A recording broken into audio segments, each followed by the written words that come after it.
Welcome to the paradox of eternal life. And so today, another set of paradoxes, but also a lot of opportunity to hear something that you never heard before like this. And I think that's the whole purpose of what we're doing.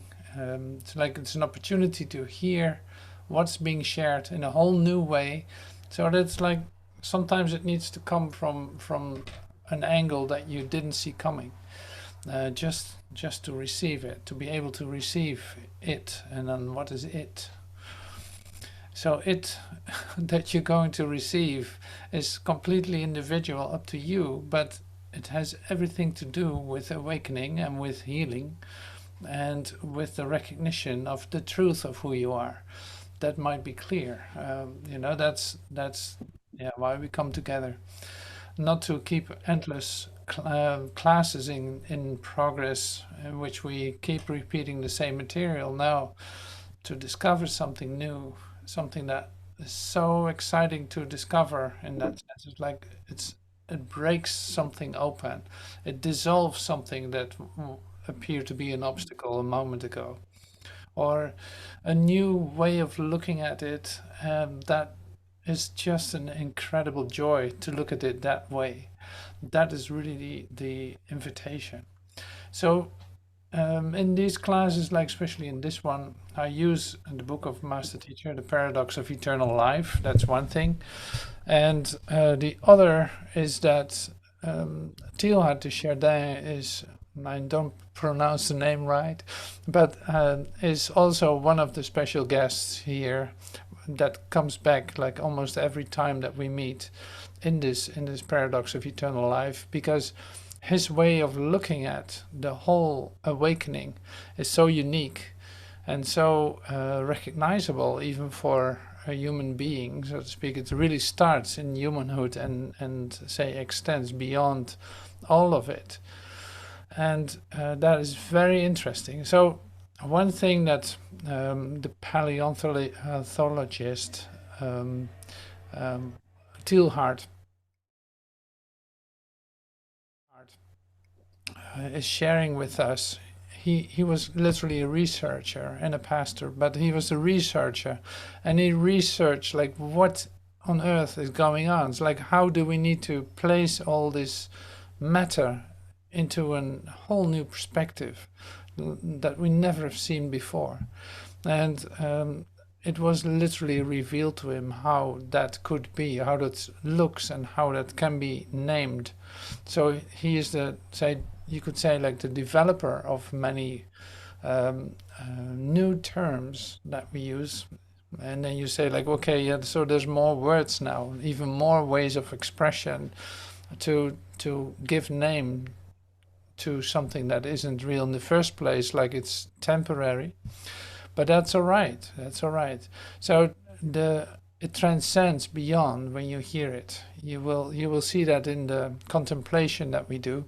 So a couple of terms are great to know. Like, this idea of biosphere. Biosphere, like if you see that as an earth with everything that grows is part of the biosphere, and then there's like a different kind of sphere, like the human thinking or the consciousness sphere, and that is called the noosphere by Teilhard, the noosphere. So, and he uses this many times. You'll see that, but he uses it here in the contemplation that we're going to do very specifically. So it's more like first it was like the world is created, then it's like consciousness is created, and then it's like in consciousness there's an evolutionary track going on, in which you can really see that there is a development, you could say a development into the say Christogenesis, as he calls it, the Christogenesis. And I love that term. So it's like I love the way that he looks, and that, to me that's a great a treat, like a treat to read. and to contemplate. So that's why I put together a contemplation in which all these parts are coming back. And so don't lose yourself in the what does it mean or what does it mean, but try to discover, like listen to it with your vertical ears, listen to it with your vertical ears, and see it, let it be what it is. So you don't have to understand it in order to feel it or accept it, or let it affect you. You know that is really true in this too. So the enjoyment is really seeing that there's something shared that you already know. So it's more like that. Like, what was that again? Now you start to remember because it's being shared with you. You start to remember that what you could actually hear. And I hope that makes sense what I say, like to you. So it's more like, instead of listening with your ears, or instead of using your eyes to see, you do this a whole different way. You start to, say, perceive with your mind, with your whole mind. So then everything, slowly but certainly, like everything starts to make sense, what you hear. And it falls perfectly into place, because the mind, say, that is sharing it is a whole part of you. It is not some other guy telling you something. And I think this contemplation is a beautiful example of that. So I'm going to pull that up and share it with you. And we're going to go through it. So it's not that I read the whole thing and then, no. It's more like we go through it. Not to collect more concepts, but really to come into the sphere where this actually comes from, like the place in you where this is actually becoming true. You know, it's like the way you can experience the truth about it. God can in the future be experienced and apprehended by the... Sorry. I have to let somebody in. Sorry. God can in the future be experienced and apprehended by the whole ambient totality of what we call evolution. And of course you could say, like, okay, well, future, what future? No, that's right. So it's like evolution, this idea he brings over. A new Christianity reincarnated for the second time in the spiritual energies of matter. Christ does not act as a dead or passive point of convergence, but as a center of radiation for the energies that lead the universe back to God through humanity. The layers of divine action finally come to us, impregnated with divine organic energies. Not in a metaphysical, but in a physical sense, the energy of incarnation was to flow into and so illuminate and give warmth to even wider and more tightly encircling forms of embrace. Wow, that is so beautiful.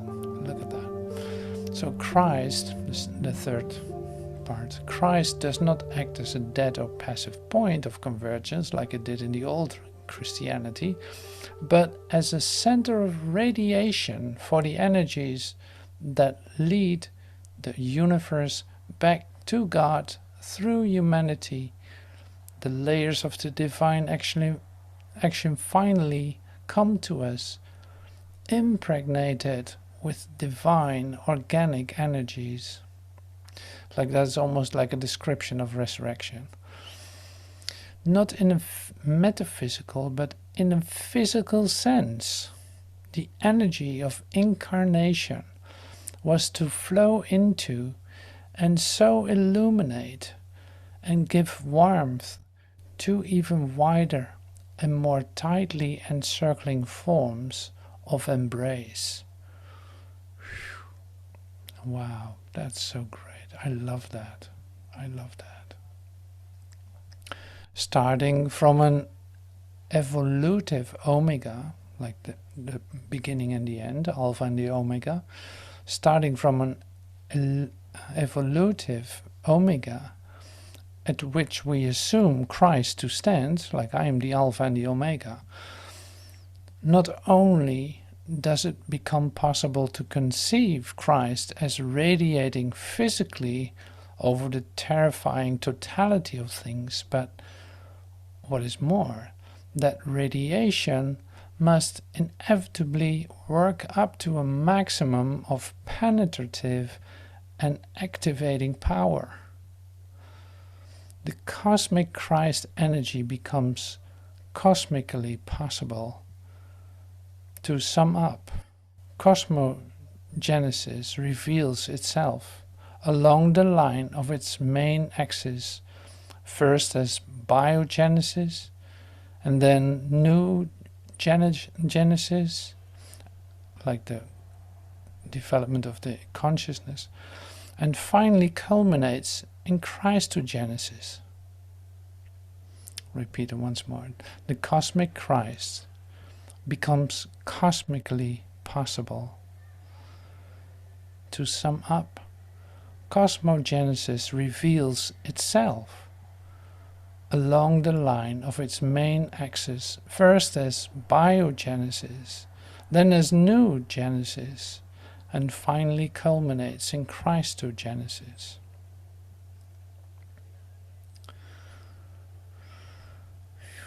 So let's just be still with this and read whatever you like still, like.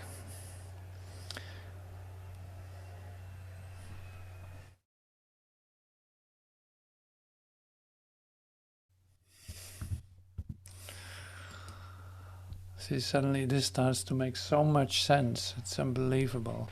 So it is like you see the physicality of it, the physicality of it. It is not metaphysical, it's physical, and this comes so close to your experience of your awakening. It's like it's so physical, it's unbelievably physical.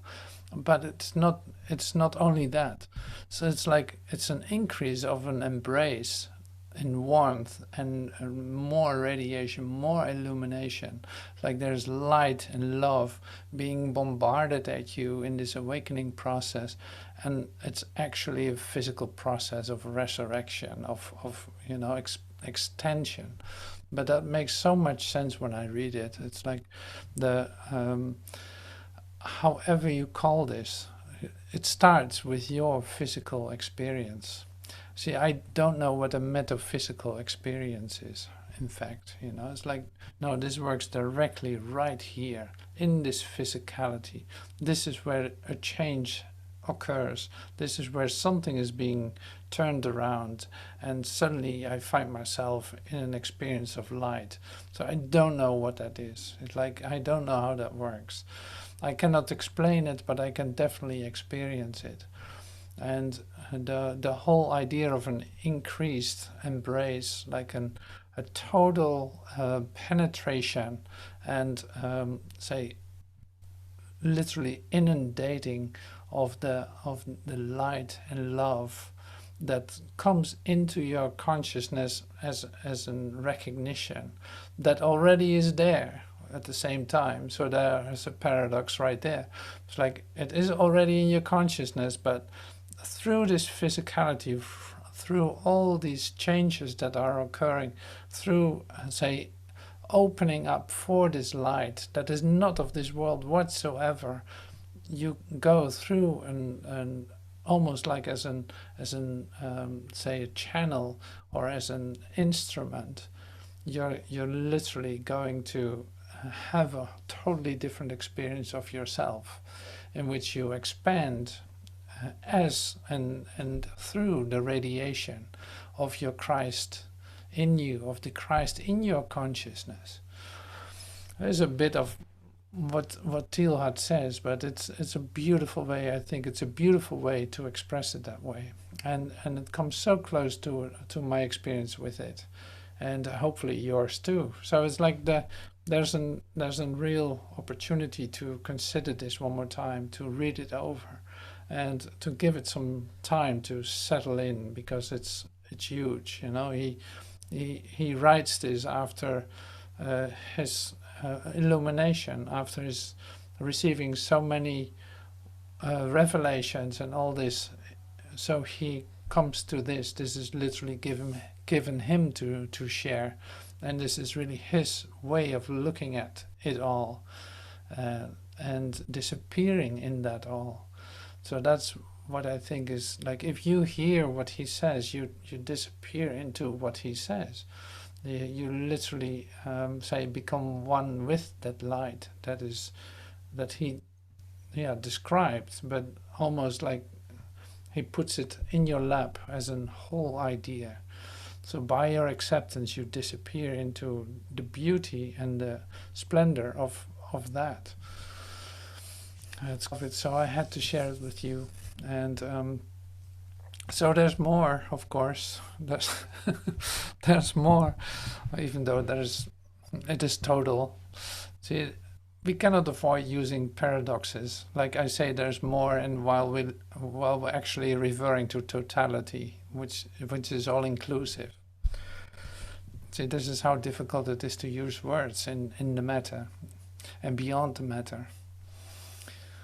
Yeah, so this is great. So I'm gonna pull my slideshow up for just a second, and so this was our this is our contemplation. It will be available, of course. You can download it or see it. I can send you the PDF, and there's more.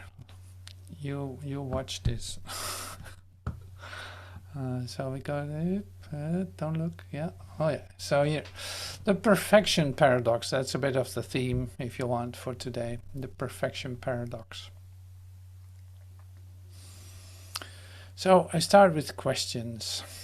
So since we're in the sphere, so in the new sphere, developing and say running through Christ energies, running through, radiating through us in our consciousness. There are some questions I would love to ask, and you hear the answer when you ask the question. It's a bit like that. Perfection. So that's question one. Can I come to know my own perfect totality? Can I come to know my own perfect totality?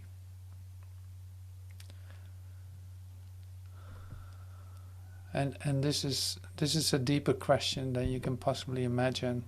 Like, can I come to know my own perfect totality? And you say, yes, of course. Yeah, that must be possible. But how can you be so certain of that? How can you be certain of that you can come to know your own perfect totality? So, how can you be certain of that? How do you know that exists and that is there? So you had it from books, or you read about it, or maybe you have an experience of your perfect totality. So you already know that it's possible. Then you can be certain of it. But so coming in our awakening process, looking at these things, it's like, well, where does this start? So question 3 is then, did you ever see a perfect object? Did you ever see a perfect object? I'm stopping right here. Did you ever see a perfect object? And then it's like, yeah, I did see a perfect object. You know, I did see, like, the flower in my garden is absolutely perfect. It's absolutely perfect. The baby I just watched, like a little baby I just watched, perfect. It's like perfect, completely perfect. Or I look at the sun, it's so perfect. Or I look at you and say, wow, you're so perfect. You're so perfectly you. Unbelievable. You're so you. It's like you have an idea of perfection. You know. So if there is such thing as perfection, you could ask, like, is there anything outside of that then? Is there anything that's not perfect? And so you see that actually you come into a different realm when you start to see perfection. If you start to see perfection, it's in fact a sign, like you receive something in a different way. Like it was already perfect. It is not made perfect. No, it was created perfectly. It had nothing to do with my ideas. I just saw the perfection of it. Like it was really totally perfect. So you see that once you get ideas about it, or once you see like,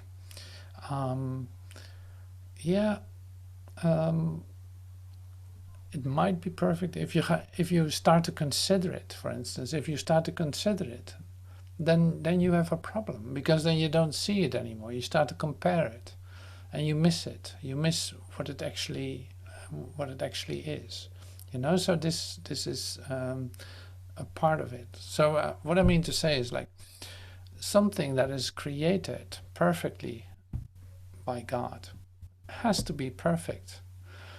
If I have any considerations or any questions about that, I'm actually not looking in the right way. I miss that it was created perfectly.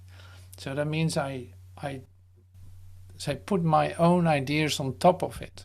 That is what happened. You know, it's like I put my own ideas on top of it. I make it to something else.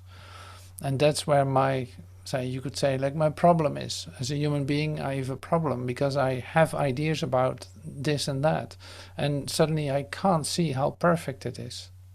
So this is like a healing instruction in that sense. Like, it's a healing instruction because you,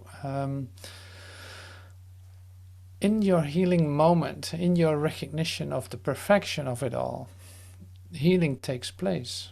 Like, nothing is missing. It is whole. It is perfect. And in that recognition, you cannot but connect with it, like feel your connection with it. So you feel your oneness with it because you recognize that in yourself. Well, this is like the healing consciousness, really. It's like all ideas about the imperfection that you could possibly have are not there. Suddenly they're absent. In a moment of recognition, they're gone, they're absent. So that is of course truly a miracle.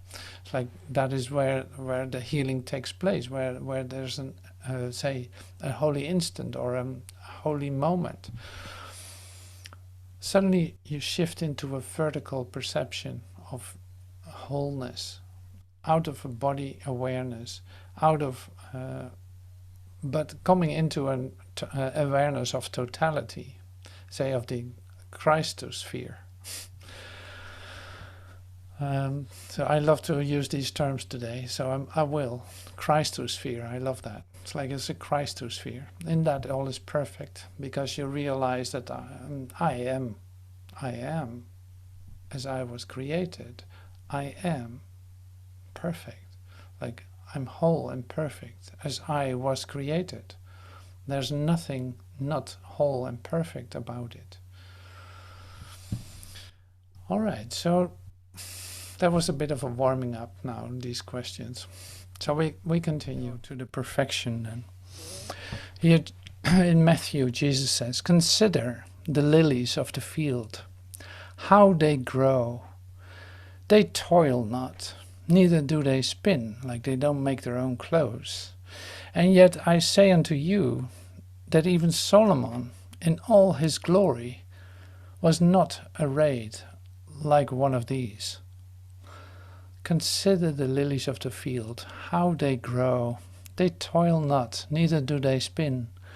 And yet I say unto you that even Solomon in his glory was not arrayed like one of these. So they were created perfectly. The lilies of the field are created perfectly. Like, it's not man-made, it's not an idea, it's created perfectly. See, and then I said in the top, like, not by your concept of it, not by your ideas about it, but let this lily of the field show its perfection to you. So it's created perfectly. You know, I love this comparison, in fact, like, it's a comparison. But it is a comparison of nothing. Like, there's nothing like the perfect creation. And that is the availability here. That's look at this. Look at this. Let the lily tell about its own beauty and about its own perfection.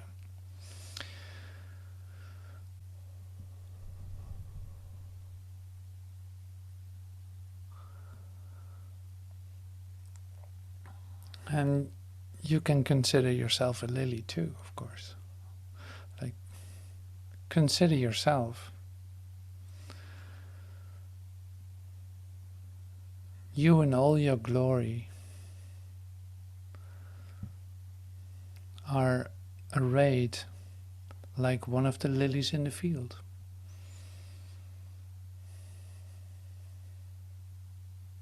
Not by your concept of it.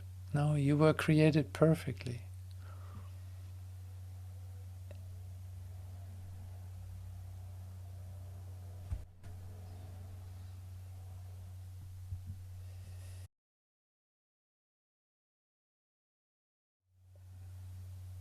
Okay, so we step into the paleontologist into his diary. So this is Teilhard again.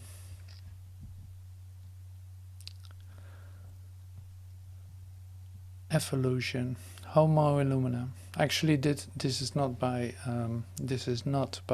Teilhard, but it fits so well. That's why I put it up there. So I made a graphic here too, or I found a graphic. So you see here the hunting man, the walking man, the businessman, and then some kind of robot. That was like, well, there's no picture for Homo illumina, so what am I gonna do?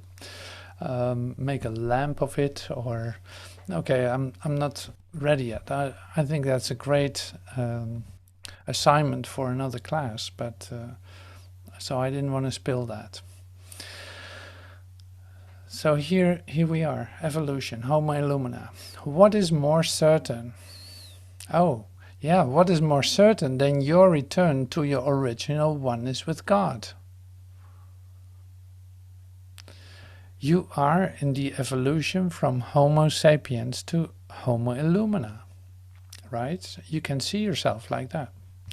In a moment, a holy instant, you don't compare yourself with previous associations. And what happens? You find yourself in a holy instant. That what I just shared with you. It's like suddenly there's a vertical alignment taking place that lifts you out of your your you-ness as you know yourself by your concepts. And suddenly you experience a holy moment. So what is more certain than your return to your original oneness with God? We come back to that later on too, but this is great stuff. So it's like you can compare yourself with, if you look at yourself in a development, it's like you develop from Homo sapiens to Homo illumina, and so this is like an evolution, right? So whether you do that quick or slowly, it is going to happen. Like, it's inevitable that mankind will in the end, like, evolve into Homo illumina, because it's its origin. So it's like it's inevitable that that's going to happen. But still it looks like with an idea of time, it still looks like an evolution. Anyway, so that's one thing. So then it is like, how certain is it that you come back to your original state? Well, it's a given. It is accomplished. And we see more of that in a moment. But so the one thing then is, how do you get there? That is certainly a question that you are walking around with. Like, how do you get there? How do I do this again? And you don't know. You cannot get to it. How to do that? There's no way that you can find a way to do that. So the whole discovery then, as we know, like, is the undoing that takes place. The undoing of all the things, all the concepts and all the comparisons and all the ideas that you held before. Say, letting those go, letting the grip of them go, letting the strings of them be, say, disattached. And that is our process. That's our awakening process. That goes on as soon as you, say, see that awakening is an option, and even before that probably too. So here we are in our evolutionary process, even though it is an occurrence that doesn't take time necessarily, because time is an idea of man. It is not, it is nothing in that sense. Is it that simple, was a question too. In this one moment that you don't compare yourself,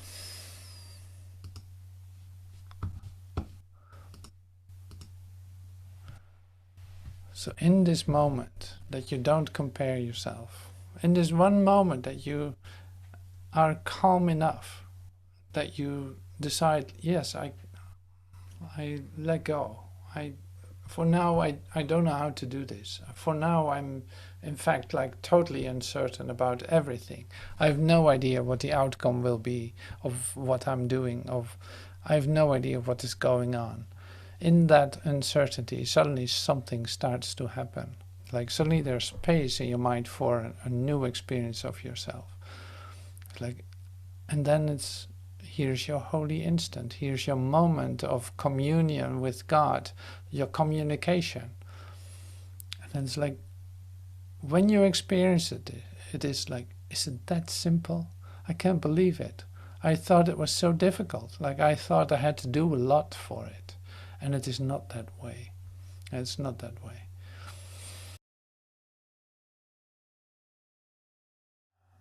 Okay, so here are two paradoxes. Paradox 1. First is a bit of a difficult description by master teacher. Any determination or progression or accumulation of precepts of self-conception is the falsity. You are already home in heaven, but you might not have been. You never really left heaven, will confirm it. So any determination of progression or accumulation of precepts of self-conception is a falsity. It's like any idea that you can hold about yourself, or about how things are going, about what your plan is, about what you're going to do and what you're going to accumulate, what you're going to use to describe yourself. Any kind of self-conception, self-description, of self-making, making yourself as something, is the falsity, because you don't need to do that. Now, well, that's a very complete description here, but it goes very far. Oops, it's so sensitive, this. Okay, so that's something. You're already home in heaven. You never really left heaven. And then the question, where are you now? I feel a whiteboard coming up. So any idea that you hold about yourself, any description, any kind of, definition. This is what I am. This is how I do things. This is what I feel. This is all this, and this is how it developed. This is what my future will look like. This is, it goes on and on. This is what I need to do for, say, my daily sustenance. This is what I need as a house. This is what I have as a relationship. This is all these descriptions. All these descriptions. Like, is the falsity. It's the falsity. It's like it tells you nothing about yourself. So it also tells you nothing about who you truly are. And so that's the only thing you could say that's in the way of being in communion with God. Letting it go for a moment, you are able to communicate with God. Well, this is always so amazing, isn't it? So the whiteboard. Where are you now? Where do you find yourself now? Are you home in heaven? Are you somewhere else? Where are you?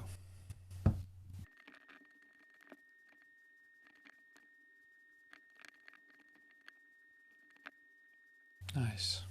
Thank you. Thank you. Thank you so much. I'm in God, infinity. And thoughts on other things to do, and also in my breath. I'm here now. Closer to you, Lord, nearer than my own breath. Back and forth between two worlds. I'm in a peaceful state, open, feeling like a witness of an unfolding something. Asleep and dreaming in God's arms.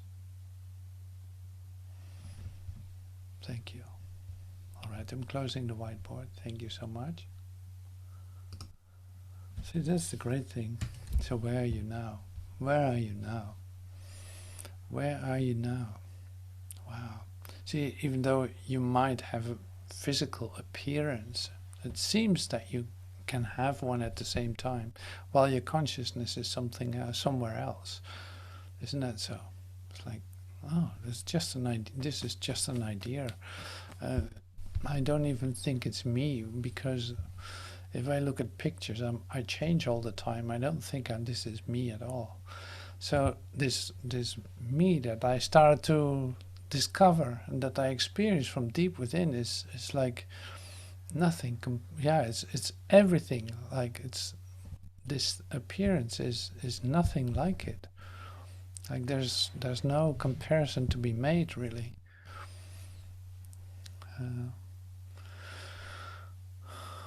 So that's so great to fall into that, into your consciousness, fall into that, and allowing that just to be, allowing your experience of yourself just to be, like not thinking that there's a world out there that has demands on you and how you should look and how you should behave, but really coming into your own recognition of, oh my God, this incredible experience of myself within me is everything, is everything.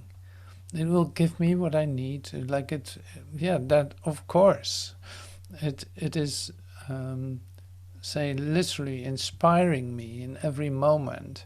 It gives me exactly what I need, and without a doubt, without any failure in that, because I am created perfectly. So if I'm allowing that to be me, as much as there is a choice, as we'll come to that in a moment, but like, why could you not be that?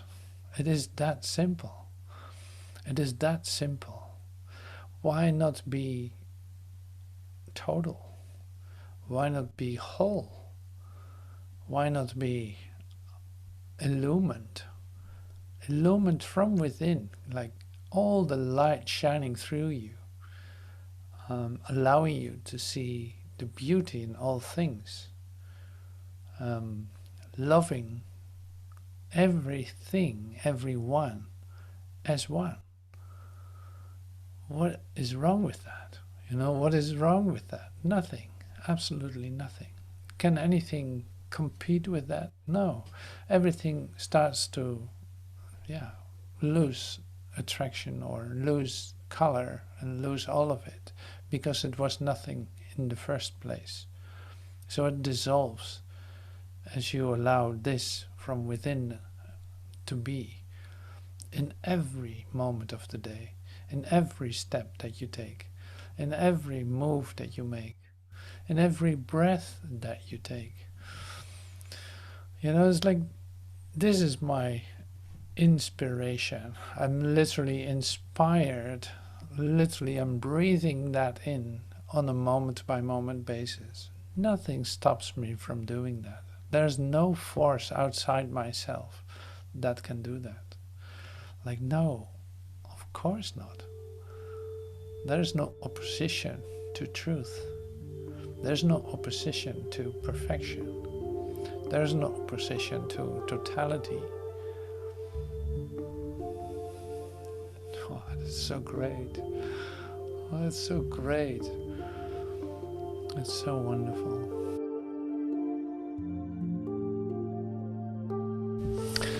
Okay, so there's more questions.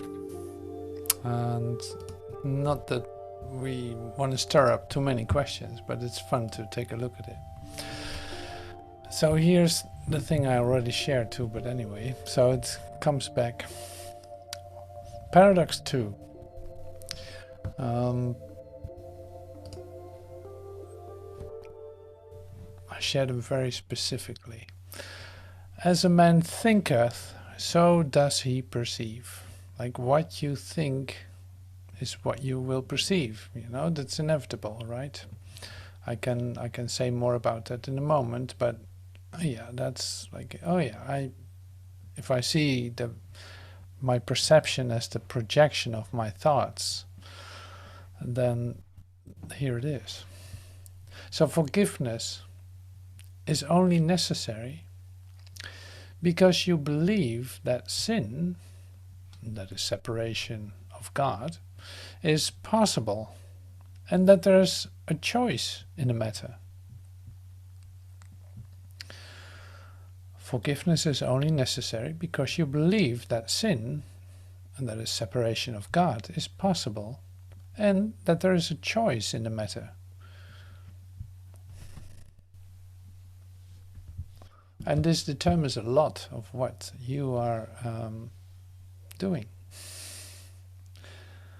Okay, so come back to this. Interesting, isn't it?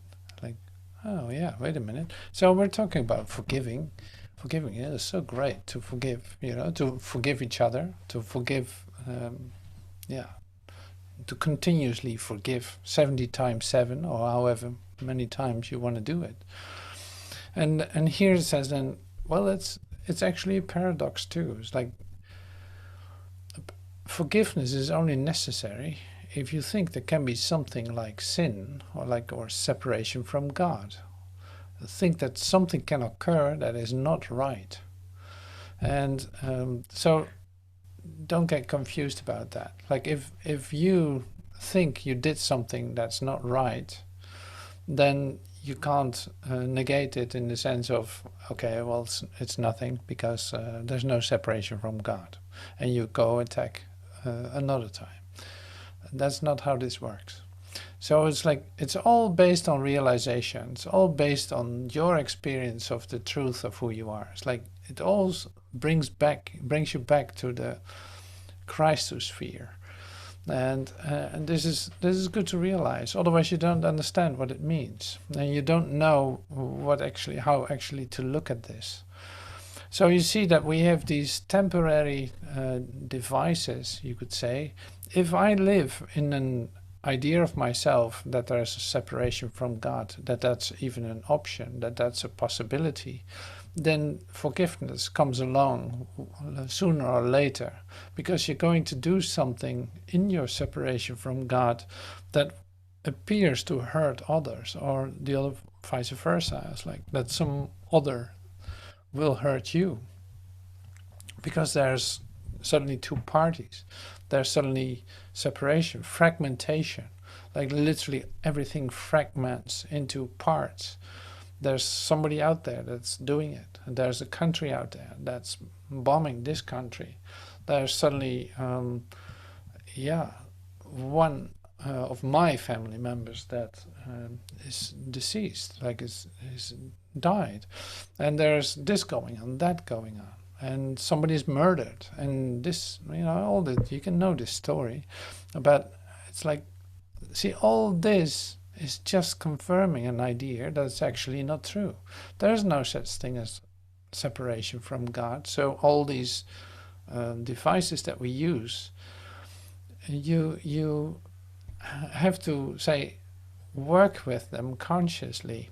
And what I mean with that is, don't lose yourself in thinking that that's your continuous flow of say another spiritual ritual, so to speak, in order to stay bright and clear. Like that is not what this is. That is not what will help you to awaken to Homo Illumina, or to evolve to Homo Illumina in a quick way. So all these expressions and all these ideas that we look at today then have everything to do with, okay, we have a practice of forgiveness. Yes, we let go all the time. We do this, we do that. But don't lose yourself in the method. It's like, no, it's very consciously, if you use it very consciously, then your focus starts to shift, because you're not going to, say, completely focus on the method, but you focus on the, say, the realization of you. And this is, of course, again, like a healing instruction. Like if the focus is on, there's a sick body, now I gotta undo myself from the idea that there's a sick body. Well, that is too late. That doesn't work like that either. No, there is no sick body. That can only help you to get out of it. Like, there is no sick body. And if I wait long enough and ask for help, I might be able to see that. In my seeing it, it disappears, like it literally dissolves. It is healed, if you want. Like it's returning back to my whole mind that can only perceive through God, through the radiation of the Christ mind. Like it literally sees whole. It cannot see fragmentation or imperfection. It's impossible to see that. So if I still see that, then I'm not, say, looking with my whole mind. Then I'm not using Christ's eyes to see. And that's why this is like a healing instruction in a sense. So, and it's lovely to be aware of that. So all the exercises that we do, all the classes that are here, it's like, or the Course in Miracles that you do, or the infinite way that you follow, like all these instructions that are given are not to stay in that, in doing that. No, it is all made literally for your realization that absolutely nothing occurred, that there is no such thing as sickness, that there is no such thing as lack and disease and disaster. There is no such thing. And that is not difficult to see that. It only asks, in fact, the willingness to take a look at it another time, to allow Christ to use your eyes, because the Christ is in you. There's no separation. So any time that you fall into a repetition with that, or into an almost like a ritual that you use because it's part of your learning trajectory, but with the purpose of continuing the method or the trajectory, is not going to help you. So this is all about self-realization in that sense. So I saw a chat coming up. I'll look at that later. It's always tempting to look, but it's almost like when I wake up in the morning, if I pick up my phone, I already get lost in Instagram or whatever. And no, I want to first do something else. I'm not going to pick up. So there was a question at the end of the paper, What was it again? at the end of the sheet. Do you remember? Let me take a look. Is there something outside of you? Oh yeah. Is there something outside of you? Is there something outside of you that you need to forgive? Is there something outside of you that you can forgive? See, that is really the paradox. So of course, if you live with an idea coming from, like if you look at it in an evolutionary way, if you come from your biosphere as a human being, as an human Homo sapien, if you come at it from a Homo sapien point of view, you think you're separate of God, that you're, say, on Earth, in a timeline, you have actual occurrences with other people that you show them, in fact, their separation. You leave them, you hate them, you attack them, you do all kinds of things with them. Is there then a reason to forgive? Yes, because you really think there is someone outside of you. So you cannot avoid doing that in order to come to a new idea about yourself too. And evolving further into we call it like Homo Illumina, that's the end, and what's in between, it's like the Homo transitioning, so Homo transitioner. There's the human in transition, Homo transitioner. It's on the way to your illumination. You start to discover what actually means to forgive, that is not basically not forgiving someone, but it comes back to here and comes back to every thought that you have, that literally the way that you perceive coming from your humanhood and with ideas about separation and self-identity, self-concept.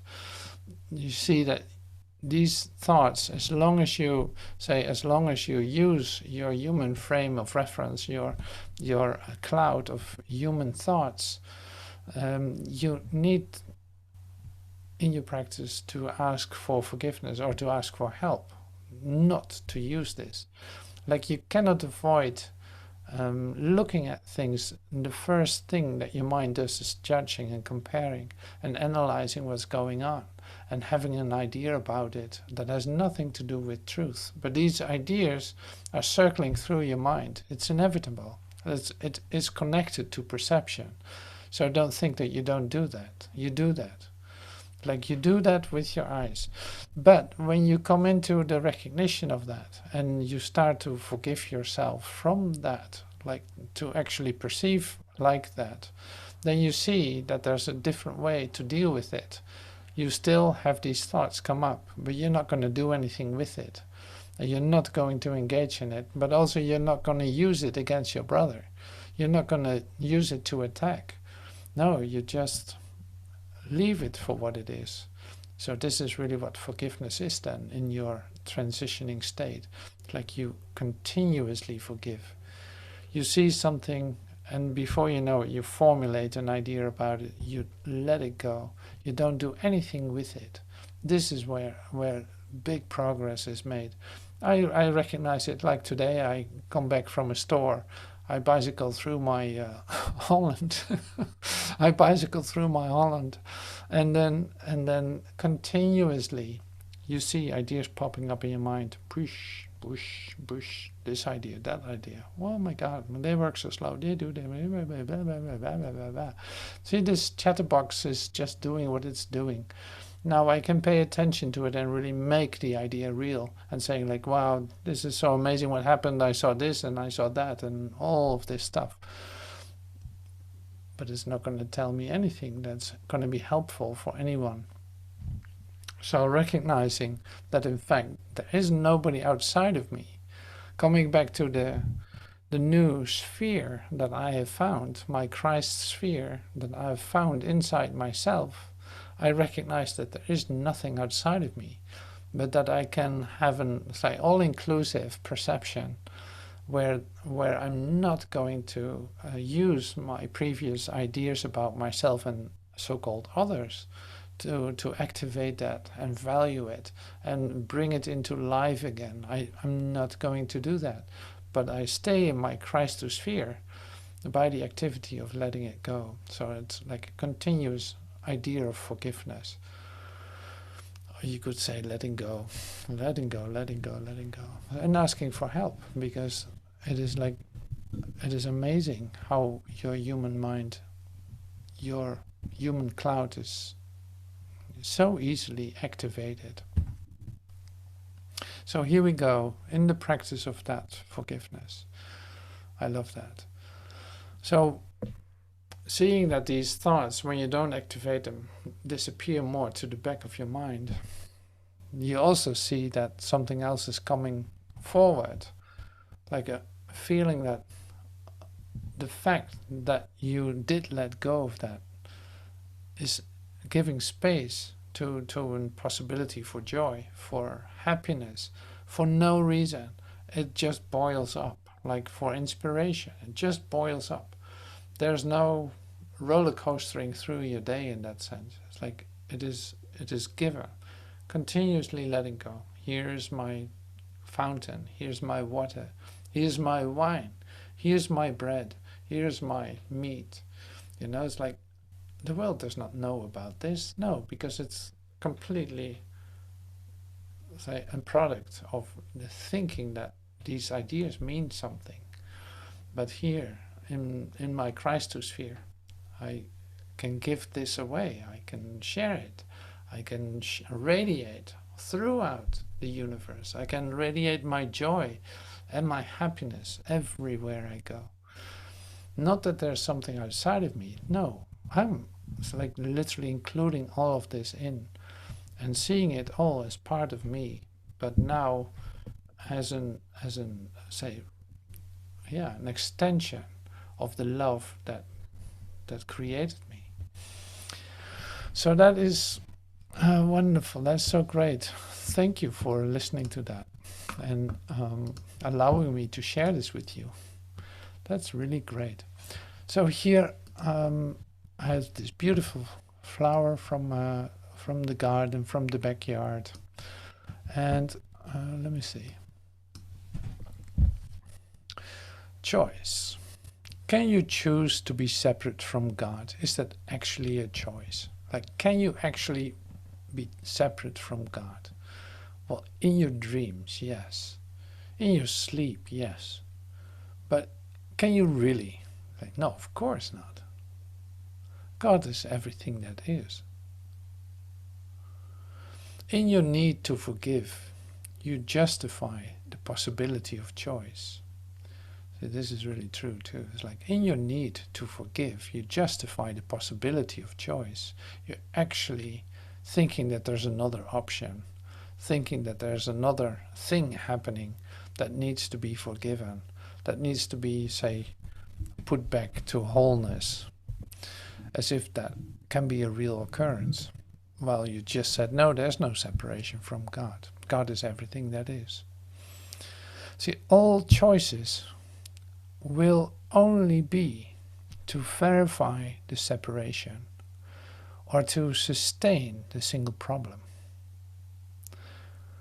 That's what choice is like. It will only be there to verify the separation or to sustain the single problem. What is the one problem? Separation. What is the solution? Reunion. So a master teacher here has a bright idea to share. If you never try to solve the problem of who you are, the problem will always be solved because there is no separation. So can you choose to be separate from God? God is everything. You need to forgive justifies the possibility of choice, verifying the separation, sustaining the single problem. Okay, so I share something about choice because that can be really helpful too. So there can be a period that you think, or a moment or an occasion that you think you have to make a choice. And it might be very close, it might be happening today, that you think like, well, should I do this, yes or no? So, and then it's, say many ask me, like, what do you do when you have to make a choice? What do you do if you have to make a choice? How does that work? How can I do this differently? And then it's like, decide to make no choice. Like, if you see that there's no choice to be made, like what is already yours will reveal itself. What already yours will be given, will appear. And that other thing that is screaming at you from, please take me, or do this, or go there and meet this one, or do this and that, like is just confusing you, thinking that there's something to complete yourself, thinking that there's something to make it better for you or something. Like, it can become great to do that. Like, if you don't make a choice, so you can say like the practice of it is to delay your choice. Don't make it today. Don't choose today. Don't make that decision. Just wait. Like, the thing that you want will manifest itself, and if not, then it's perfectly not, perfect that it's not happening. So these things come by themselves. It doesn't need your choice. It is all perfect. Like, all is well. Everything is exactly as it should. Like this Mr. Adams expression. It's like everything is exactly as it should. But we come to that by not making a choice. If you think you need to choose, you choose between illusions, literally. Like, and one of them, either way, it will be an illusion if you think you make a choice. You think you can make a right choice, and that should be different than the wrong choice. Well, there's your duality. You want to stay out of that. So bringing it back to your totality becomes so easy. It's like, you receive that on a moment-by-moment basis by letting go of your thoughts. This little cloud of thoughts, like, no, I don't need that. Especially not with my decisions either. I don't want any of that. I love that to be revealed to me, and that's going to happen. That is going to happen. I'm so curious how that's going to how that is going to look, because I know that I have nothing, like my old ideas have nothing to do about it. And that's what's so exciting. The rest I know already. It will be a repetition. It will be this or that. But none of that is what I want. So here's your Christosphere. Here's your Christosphere of, say, acceptance, surrender if you want. But surrender into what? Is there something to surrender? Is there a choice to be made? No. Are you whole and perfect as you were created? Yes. Is there a conflict about that? No. Can you perceive a conflict? Yes. What do you do with it? Let go. And then what? Then you have a different experience of yourself. Say, speeding up your process from your new sphere to your Christosphere, to your Christ experience. So I love it. I love it.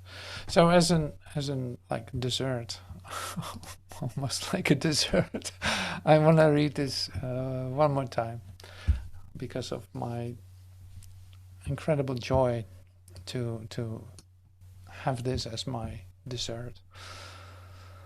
God can in the future be experienced and apprehended by the whole ambient totality of what we call evolution. A new Christianity, reincarnated for the second time in the spiritual energies of matter. Christ does not act as a dead or passive point of convergence, but as a center of radiation for the energies that lead the universe back to God through humanity. The layers of the divine action finally come to us, impregnated with divine organic energies, not in a metaphysical but in a physical sense. The energy of incarnation was to flow into and so illuminate and give warmth to even wider and more tightly encircling forms of embrace, starting from an evolutive omega at which we assume Christ to stand. not only does it become possible to conceive Christ as radiating physically over the terrifying totality of things, but what is more, that radiation must inevitably work up to a maximum of penetrative and activating power. The cosmic Christ becomes cosmically possible. To sum up, cosmogenesis reveals itself along the line of its many axes, first as biogenesis, then as noogenesis, and finally culminates in Christogenesis. So thank you so much for letting me share this with you. I'm so happy to be able to do this in this way, just for the possibility of it. You know, it's like that. It's so amazing to me, the possibility to do this. Unbelievable. So great. Thank you for everything, and I hope to see you soon. Thank you.